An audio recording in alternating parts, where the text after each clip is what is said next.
నమస్కారం ఘంటారావానికి స్వాగతం. ముందుగా ప్రధాన అంశాలు. ఫిబ్రవరి లోపు రెవెన్యూ సమస్యలు పరిష్కరిస్తాం, ఎలాంటి తప్పులు లేకుండా పట్టాదారు పాస్ పుస్తకాలు ఇస్తామన్న సీఎం.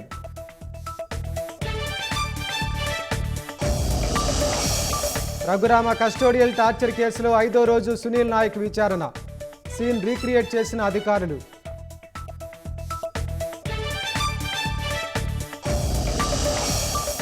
మద్యం కేసులో నిందితుల్ని విచారించిన ఈడీ, ప్రభుత్వ ఖజానాకు 4,000 కోట్లు నష్టం వాటిల్లినట్లు దర్యాప్తు సంస్థ అంచనా.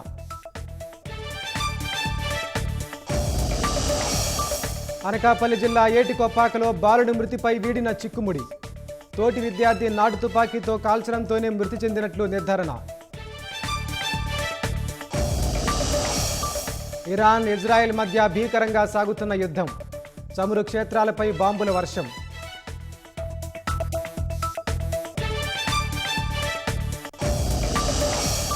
ప్రపంచ ఆర్థిక వ్యవస్థపై యుద్ధం ప్రభావం, 2022 తర్వాత తొలిసారి $100 దాటిన బ్యారెల్ ముడి చమురు.